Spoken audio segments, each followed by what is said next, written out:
नमस्कार, एनडीटीवी राजस्थान देख रहे हैं आप और मैं हूं आपके साथ शिवानी मिश्रा। प्रदेश के आंगनबाड़ी केंद्रों में बच्चे 7 महीने से दूध के इंतजार में हैं। बच्चों को हफ्ते में 3 दिन दूध मिलना था और इसके लिए बजट में प्रावधान भी दिया गया था। पिछले 7 महीने से ये योजना सिर्फ फाइलों में उलझी रही है। ऐसा इसलिए क्योंकि इसके लिए टेंडर होना है, लेकिन टेंडर की प्रक्रिया में देरी की वजह से ये योजना जमीन पर उतर ही नहीं पा रही है। हालांकि अब राजस्थान सहकारी डेयरी फेडरेशन से दूध आपूर्ति कराने की तैयारी हो रही है, लेकिन इसमें भी 36 लाख की जगह सिर्फ 16 लाख बच्चों को दूध मिल पाएगा, क्योंकि आरसीडीएफ सिर्फ आंगनबाड़ी केंद्रों में ही दूध की सप्लाई करेगा, जहां पर बच्चों की संख्या करीब 16 लाख है। 3 साल से कम उम्र के जिन बच्चों को घर में ही दूध सप्लाई होनी थी, उन्हें अभी इंतजार करना होगा।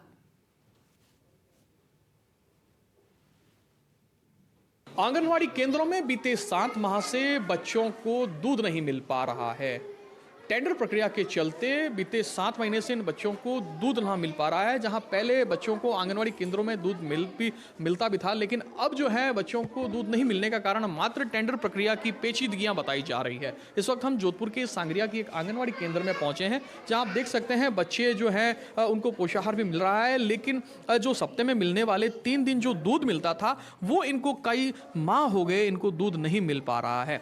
आंगनवाड़ी केंद्र के कुछ जो प्रभारी हैं उनसे बात करेंगे। जो दूध नहीं मिल पा रहा है बच्चों को बीते 7 माह से, जो क्योंकि टेंडर प्रक्रिया की पेचीदगियां और कई ऐसे कारण हैं जिनका खामियाजा बच्चों को भुगतना पड़ रहा है। पूर्व में तो मिलता था, लेकिन अब नहीं मिल पा रहा है। क्या कुछ कहेंगे? अब मिलेगा। अब अभी ट्रेनिंग में गए थे, तब कहा था कि अब दूध आएगा। काफ़ी टाइम तो हो गया नहीं मिल रहा है, अब क्या आएगा, हफ्ते में 3 दिन देंगे। इस आंगनवाड़ी केंद्र में कितने बच्चे होंगे?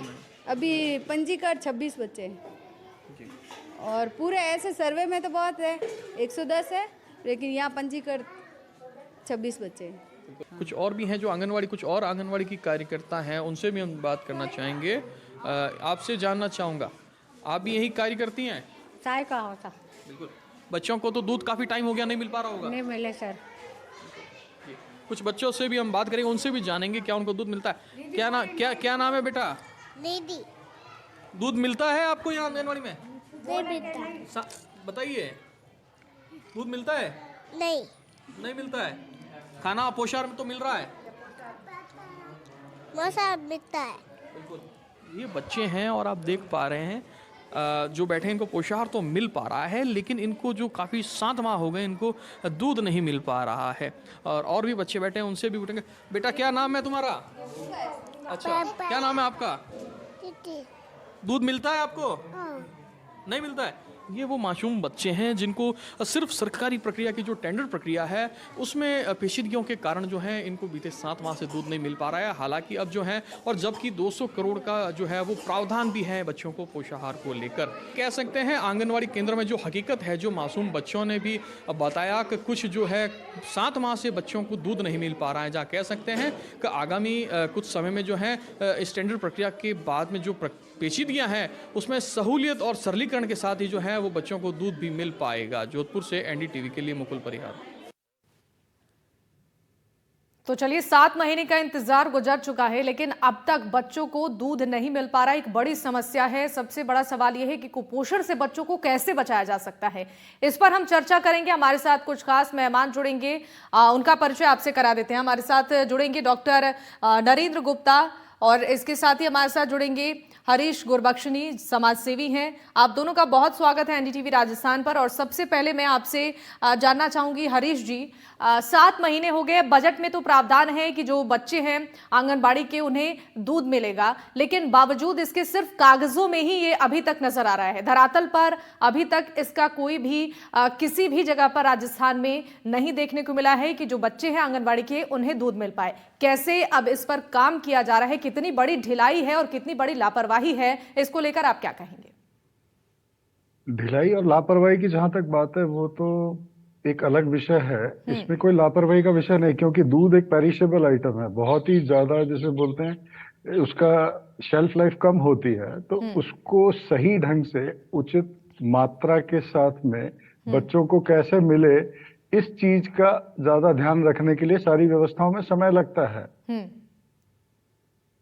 7 महीने का समय हो चुका है, बजट में प्रावधान है। खुद डिप्टी सीएम दिया कुमारी ने कहा है कि जो भी बच्चे हैं आंगनबाड़ी में जो पढ़ते हैं उन्हें दूध सप्लाई उन तक पहुंचाया जाएगा, लेकिन 7 महीने में टेंडर की प्रक्रिया ही नहीं पूरी हो पाई है। इसे कैसे समझें? टेंडर की प्रक्रिया देखिए, बहुत सारी चीजें रहती हैं। अब इसको समझने के लिए तो पूरी जानकारी लेनी पड़ेगी, पर मोटा सा विषय जो अभी समझ आ रहा है कि दूध का विषय अगर एक छोड़ दिया जाए, क्योंकि दूध पहले पूर्व में भी नहीं मिलता था, ये एक नई पहल होगी। उसके अलावा जो चीजें मिलनी चाहिए केंद्रीकृत योजना के तहत, बहुत ही पहले से, मतलब अभी कोई पेंडेंसी नहीं है। आप देखिए, दिसंबर माह का भी पोषाहार जो इशू करना है, वो उसकी सैंक्शन निकल चुकी है और सारे जिला प्रभारियों को उसका लेटर कल ही मिल चुका है। तो इतना आगे से बढ़कर बच्चों का पहले से, और फोर्टिफाइड मिलता है। पहले गेहूं, दलिया और चावल मिलते थे, वो फोर्टिफाइड नहीं थे। अभी प्री मिक्स, बाला आहार, सारी चीजें 7 महीने से 3 साल के बच्चों को मिलती हैं, और 3 से 6 कुपोषित जो बच्चे होते हैं उन्हें भी दिया जाता है। तो ये फोर्टिफाइड है। वो सारे मिनरल्स और जो भी चीजें इनको बच्चों को न्यूट्रिशनल चीजें चाहिए, वो सब फुलफिल की जा रही हैं। तो दूध में जरूर विलंब हो रहा है, पर टेंडर प्रक्रिया है जो नियम कानून के तहत होना है, जो व्यवस्था है उसी के अनुरूप हो सकता है। चाहे कोई भी हो, उसको बाईपास नहीं कर सकते। ठीक है, इस पर नरेंद्र गुप्ता जी से मैं टिप्पणी लेना चाहूंगी। नरेंद्र जी, आपका क्या मानना है? 7 महीने से बस इंतजार हो रहा है, टेंडर की प्रक्रिया तक पूरी नहीं हो पाई है, और दूध मिलना तो बच्चों को दूर की बात है, इसके लिए जो प्रयास किए जा रहे हैं वही इतनी धीमी गति से हो रही है, तो कैसे बच्चों तक दूध पहुंचाया जाएगा? जो कुपोषित बच्चे हैं उनकी मदद कैसे हो पाएगी? महत्वपूर्ण विषय है जिसको चुना है, क्योंकि जैसा हम सब जानते हैं कि अभी भी बहुत बड़ी संख्या में हमारे 5 वर्ष से कम आयु के जो बच्चे हैं उनमें पोषण की कमी है। और पूर्व वक्ता बता रहे थे कि दूध एक नया इसके अंदर जोड़ा गया है। पहले ये दूध का कोई प्रावधान भी नहीं था। उसको जोड़ने के पीछे जो महत्वपूर्ण कारण है वो यही है कि जो कुछ अभी तक पोषण के रूप में आंगनवाड़ी केंद्रों के माध्यम से वितरित हो रहा था, या बच्चे जो वहां पर आ रहे थे उनको दिया जा रहा था, उससे कुपोषण समाप्त नहीं हो रहा था। कुपोषण निरंतर बना ही रह रहा था। और फिर यह सोचा गया कि अगर इसके अंदर दूध, क्योंकि दूध एक संपूर्ण आहार है, इस कारण से अगर उसको और साथ में जोड़ दिया जाए तो जो कुपोषण है उसको किसी सीमा तक हम कम कर सकते हैं। ये एक मोटा मोटा इसके लिए आधार था, जिसके आधार पे ये निश्चित किया गया कि दूध, बहुत स्टेट्स में तो दूध के साथ दूध और अंडे का वो रहता है विकल्प। जो बच्चे अंडे खाते हैं उनके लिए अंडे हैं, जो बच्चे दूध पीते हैं उनके लिए दूध है। अब सबसे महत्वपूर्ण बात यह है कि दूध उपलब्ध कराना शासन के लिए इतना कठिन चुनौती बिल्कुल भी नहीं होना चाहिए। और टेंडर जैसी प्रक्रिया की इसलिए भी बहुत ज्यादा स्पष्ट नहीं होता है कि क्यों आवश्यकता है, क्योंकि राजस्थान कोऑपरेटिव डेयरी फेडरेशन तो गवर्नमेंट ऑफ राजस्थान की फुली ओन कंट्रोल पूरी की पूरी संस्था है, जो ना केवल जो दूध है और पाउडर है दूध का, मतलब अगर पाउडर के रूप में उसको सप्लाई करना होगा हर आंगनवाड़ी केंद्र पे, तो आप देखिए उसकी शेल्फ लाइफ भी ज्यादा होती है और उसको किया भी जा सकता है। कीमतें RCDF ही तय करना होगा, तो वो RCDF आराम से उसको तय कर सकता है। तो कुछ स्पष्ट नहीं हो रहा है कि क्यों इसमें विलंब हो रहा है। विलंब होने का कोई स्पष्ट कारण तब नजर आता है कि जब इसमें जिनसे इसको प्रोक्योर करना है, जिनसे इसको प्राप्त करना है, वो सभी के सभी कोई प्राइवेट निजी क्षेत्र के व्यक्ति हो। यहाँ तो ये तो सहकारी संस्था है, सहकारी संस्था से इसको प्राप्त करना तो सबसे आसान काम। बिल्कुल सही तो कहा। इसमें किसी भी दृष्टिकोण से विलंब नहीं होना चाहिए। इसको तो पूर्ण प्रभाव से लागू कर देना चाहिए, और लागू करने की आवश्यकता भी इसीलिए है क्योंकि बहुत बड़ी संख्या में अभी भी हम ये देख रहे हैं कि जो आहार दिया जा रहा है, हालांकि उसमें माइक्रो न्यूट्रिएंट्स वगैरह सभी डाले जा रहे हैं, सब कुछ किया जा रहा है, पर हमारी कुपोषण की जो चुनौती है उसमें अभी कमी नहीं आ रही है। तो कोई कारण नजर नहीं आ रहा है कि क्यों इसमें विलंब किया जा रहा है, जबकि इसके लिए बजट में प्रावधान पूरा कर। बिल्कुल सही कहा आपने, और मैं आपकी बातों से सहमत भी हूं। हमारे साथ मुकुल गोयल जी भी जुड़ चुके हैं, पूर्व सदस्य हैं डेयरी अलॉटमेंट समिति के। आपका बहुत स्वागत है मुकुल जी NDTV राजस्थान पर। Thank you ma'am. और आपसे ये जानना चाहूंगी मुकुल जी, देखिए जिस तरीके से 7 महीने हो चुके हैं, बजट में प्रावधान है कि आंगनबाड़ी के बच्चों को हफ्ते में 3 दिन दूध मिलेगा, बावजूद इसके सिर्फ कागजों पर ही है, अब तक ये टेंडर की प्रक्रिया नहीं पूरी हो पाई है। आपके हिसाब से क्या एक चैलेंज है जिस वजह से अभी तक दूध की आपूर्ति नहीं हो पा रही है? कहाँ दिक्कतें आ रही हैं? नहीं देखिए मैम, अभी जैसा मेरे साथी ने बताया कि इसमें हम्म, चैलेंज तो कुछ है ही नहीं, ये तो सरकार की इच्छा शक्ति की कमी है। बिल्कुल। इच्छा शक्ति हो तो कोई भी जब हमारे वीआईपी या चीफ मिनिस्टर साहब कहीं जाते हैं तो रातों रात टेंडर जारी होकर सड़कें तक बन जाती हैं, तो ये तो बच्चों के दूध का सवाल है। तो इसमें तो इनको इतनी टेंडर प्रक्रिया की आवश्यकता ही नहीं है। जब आरसीडीएफ खुद राजस्थान में सबसे बड़ा सप्लायर है दूध का, सरस डेयरी जयपुर की सबसे सबसे बड़ी सप्लायर है, तो इनको इतनी जरूरत ही नहीं है। इनको खाली इच्छा शक्ति की कमी है। ये चाहे तो कल की कल चालू हो सकता है। इसमें कहीं दूर दूर तक इनका कोई जरूरत ही नहीं है। सिर्फ लाल फीताशाही में या निजी लोगों को किसी को फायदा पहुंचाने के लिए किसी वजह से इसको रोक रखा है। ये सिर्फ मेरे समझ में नहीं आ रहा है क्यों रोक रखा है। तो बच्चों को दूध तुरंत पहुंचना चाहिए। मैं तो कहता हूँ आज नहीं कल की कल सुबह टेंडर जारी होकर कल की कल तारीख में उसको काम होना चाहिए। आरसीडीएफ को ऑर्डर दे दे, सप्लाई कर दे। सरस की सब जगह डेयरी, सब जगह सप्लाई है पूरे राजस्थान में। बिल्कुल ठीक है, बहुत सही कहा आपने। हरीश जी से इस पर जवाब लूंगी मैं। हरीश जी, 36 लाख बच्चों को दूध मिलना था, अब जो आरसीडीएफ की मदद ली जा रही है दूध आपूर्ति के लिए, लेकिन 36 में से सिर्फ 16 लाख बच्चों को ही दूध मिल पाएगा। यहां पर भी कमी, यहां पर भी कटौती, समय तो लगा ही, लेकिन बावजूद इसके अब यहां पर भी 36 लाख में से सिर्फ 16 लाख बच्चों को ही दूध मिल पाएगा, लेकिन फिर भी इसमें इतनी देरी। जहां तक मेरे बात समझ में आई, आप दोनों वक्ताओं ने जो बात कही कि आरसीडीएफ से हम लोग ले सकते हैं, सहकारी समिति से बहुत इजीली ले सकते हैं। दूसरे महानुभाव ने ये कहा कि हम लोग पाउडर एसएनएफ भी दे सकते हैं, पर विषय एसएनएफ का सही बच्चे तक पहुंचना, इसे सुनिश्चित करना और उसमें से फैट कंटेंट्स हटा के सिर्फ पाउडर पहुंचाना, तो वो भी एक, अगर हम देखें अपने घर में ही, अब हम चाहें तो अपने बच्चे को क्या पूरा सेपरेटा का दूध पिलाएंगे? नहीं पिलाएंगे, हम करेंगे ही नहीं ऐसा काम। तो यही सोच के साथ आगे बढ़ने का विषय है।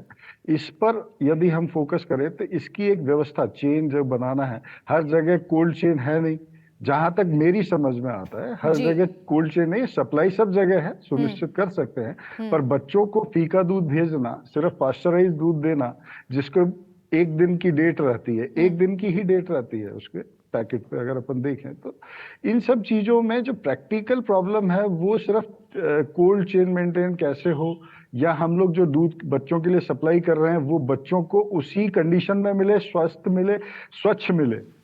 ऐसा ना हो कि वो खराब दूध मिले, फटा हुआ मिले। तो ये बहुत सारी प्रैक्टिकल चीजें हैं। अब इसमें जो टेंडर की बात है उसमें मैं सहमत हूँ कि टेंडर रातों रात सड़कें बन जाती है, पर सड़कें बनाना और दूध फैलाना, ये तो दोनों का कोई कंपैरिजन नहीं है।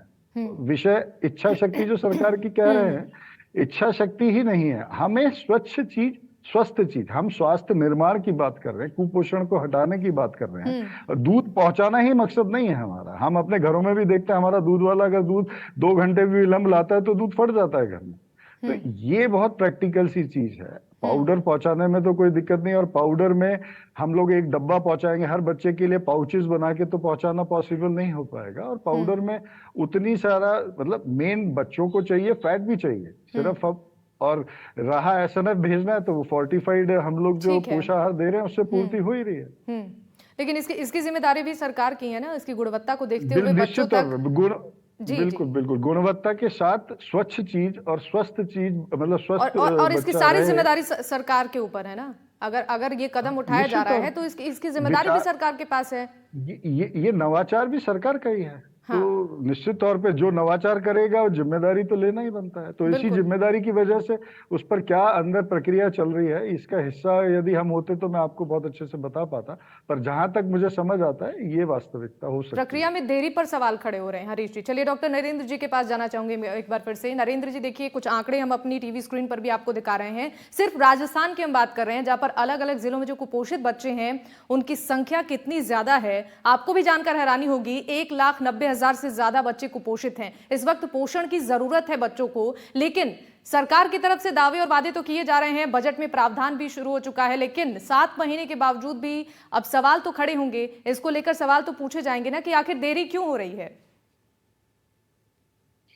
जी, देरी का क्या कारण है वो स्पष्ट किसी को भी नहीं हो रहा है, क्योंकि जैसा ये कह रहे हैं कि टेंडर है। अब टेंडर्स में अक्सर होता ही है कि कंडीशंस कुछ इस तरह की लगा दी जाती हैं जिनके कारण से बहुत लोग, अगर वो और लोगों को भी एक्सपेक्ट कर रहे हैं कि और लोग भी आके उसमें बिड करें, तो शायद वो बिड नहीं कर रहे हैं, या जो बिड कर रहे हैं उनकी कुछ कमी है। इस तरह की अनेकों अनेकों चीजें, संभावनाएं हैं। पर मुख्य प्रश्न ये है कि हमारा सामने जो स्पष्ट जो लक्ष्य है, वो लक्ष्य ये है कि बच्चों को दूध उपलब्ध हो और दूध के उपलब्धता के माध्यम से उनमें कुपोषण में कमी आए। और जैसा आप आंकड़े दिखा रहे हैं, वो आंकड़ों को अगर आप प्रतिशत के हिसाब से देखें तो आप ये मानेंगे कि लगभग 30 से 35% हमारे बिल्कुल। बच्चे जो 5 वर्ष से कम आयु के हैं, वो नाट्यपन, मतलब कुपोषण को कैसे नापा जाता है? नाट्यपन के माध्यम से नापा जाता है, जी, उनकी जी। वजन के हिसाब से, कितनी आयु के हिसाब से वजन होना चाहिए उसके हिसाब से नापा जाता है, और जो लंबाई और जो वजन है उसका अनुपात देखा जाता है। यही सब कारण है, और उन सब में लगभग 30 से 35% हमारे बच्चे कुपोषित रहते हैं।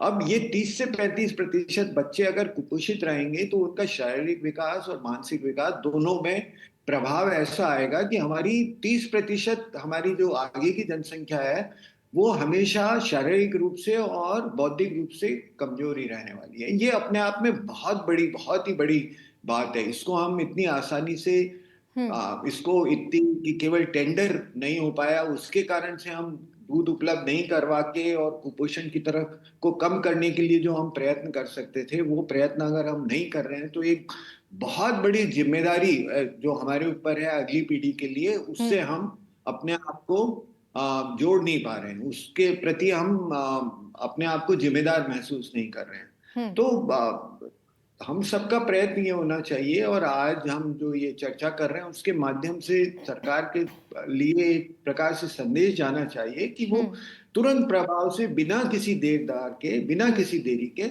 ये कार्य करें। और मैं इसलिए ये कह रहा हूं क्योंकि जो आंगनवाड़ी कार्यकर्ता है, जो सहायिका है, उनके घरों में भी दूध आता है। ऐसा नहीं है कि उनके घरों में दूध नहीं आता, उनके घरों में भी दूध आता है, उनके बच्चे भी दूध पीते हैं। तो उन सबको दूध को किस तरह से मैनेज करना है, संभालना है, किस तरह से करना है, बहुत आसानी से उनके माध्यम से किया जा सकता है। ये कोई ऐसी टेक्नोलॉजी नहीं है जिसके लिए हमको पूरी, जैसे कोई वैक्सीन तो है नहीं जिसके लिए कोल्ड चेन की पूरी एक व्यवस्था करनी पड़ेगी और सब कुछ करना पड़ेगा। दूध एक ऐसी चीज है जो हर परिवार में किसी न किसी सीमा तक, जो भी थोड़ा बहुत अपने आप को अफोर्ड कर सकता है, उसके घर में दूध आता ही आता है। बल्कि सभी के घरों में दूध आता है, कम से कम चाय बनाने के लिए दूध तो सभी के घरों में आता है। बिल्कुल। तो दूध एक ऐसी चीज है जिसको हर एक आदमी जानता है कि कैसे उसको मैनेज करना है। बिल्कुल तो सही ऐसा कहा। नहीं है कि उसको आंगनबाड़ी में मैनेज नहीं किया जा सकता, पर चूंकि ये एक और जो समस्या है वो ये है कि हमारे यहाँ पर बहुत केंद्रीकृत व्यवस्था है। सब कुछ जो निर्णय होता है वो एक केंद्रीय स्तर पे, मतलब राज्य स्तर पे ही निर्णय होते हैं, उसके लिए कोई जिला स्तर पे निर्णय नहीं है, पंचायत समिति स्तर पे निर्णय नहीं है, पंचायत पे स्तर पे निर्णय नहीं है। अगर ये सारी व्यवस्था को आप विकेंद्रीकृत कर दें, मतलब पंचायत स्तर पे कर दें, पंचायत समिति स्तर पे कर दें, और नहीं अगर मान लो नहीं करना है तो जिला स्तर पे ही कर दें, तो भी ये समस्या है। आप सारे जो अपने डिस्ट्रिक्ट के कलेक्टर्स हैं और डिस्ट्रिक्ट में जो डिप्टी डायरेक्टर ICDS डिपार्टमेंट है, उनको ये सारी जिम्मेदारी सौंप दें कि आपको ये तय करना है किस प्रकार से काम करना है, और टेंडर भी जिला स्तर पे हो जाए या टेंडर पंचायत समिति स्तर पे हो जाए, बड़ी आसानी से ये सब चीजें की जा सकती हैं। पर अगर आप केंद्रीकृत व्यवस्था की पूरे राजस्थान के लिए एक ही स्थान से सारी चीजें निश्चित होंगी और निर्धारित होंगी, तो हमेशा आप मानिए कि कोई ना कोई अड़चनें आती रहेंगी और उसके कारण से परेशानी होगी। और जो सप्लाई चेन जिसको हम कहते हैं, वो सप्लाई चेन में भी व्यवधान आएंगे, निश्चित रूप से व्यवधान आएंगे। अगर हमको सप्लाई चेन को मैनेज करना है तो हमको पूरी व्यवस्था को विकेंद्रीकृत करने की भी आवश्यकता है। बिल्कुल और सही अगर कहा आपने। विकेंद्रीकृत करेंगे तो निश्चित रूप से दूध तो हर एक घर में आता है, बिल्कुल लगभग हर ठीक एक है। घर में ही दूध मैनेज आता है, तो क्यों नहीं इसको किया जा सकता? बिल्कुल ठीक कहा आपने। एक सिस्टम बनाने की जरूरत है और उस सिस्टम पर काम करने की भी इस वक्त बेहद जरूरी है। मुकुल जी के पास चलूंगी। मुकुल जी, देखिए जो आंकड़े बता रहे थे, जिस तरीके से आपने सुना, 35% से ज्यादा बच्चे कुपोषित हैं, लेकिन टेंडर में ये जो ढिलाई है, दूध की सप्लाई इससे नहीं हो पा रही है, कुपोषण की जो लड़ाई है वो कैसे लड़ी जाएगी, एक बड़ी चुनौती है, और सवाल तो पूछे जाएंगे इसको लेकर। बिल्कुल ठीक कह रहे हैं आप। जैसा भी डॉक्टर साहब ने कहा कि इसमें इतनी लंबी प्रक्रिया की आवश्यकता नहीं है। दूध ऐसी चीज है कि जो पूरे राजस्थान में हर जिले में, हर छोटे छोटे कस्बे में उपलब्ध है।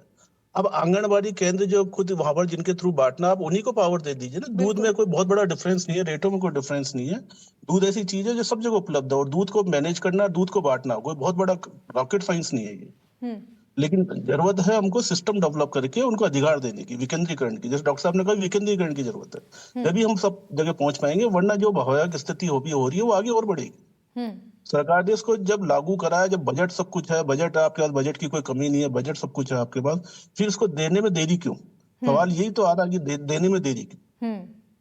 तो मेरा निवेदन यही है कि आप इसको विकेंद्रीकरण करके इसको जितनी जल्दी हो सके सबको प्रयास करके उसको तुरंत पहुंचाना चाहिए। बच्चों का मामला है, जिससे आगे आने वाली पीढ़ी हमारी स्वस्थ हो, कुपोषण से दूर हो, और आगे हम पूरे देश को जो है अच्छे नागरिक दे सके।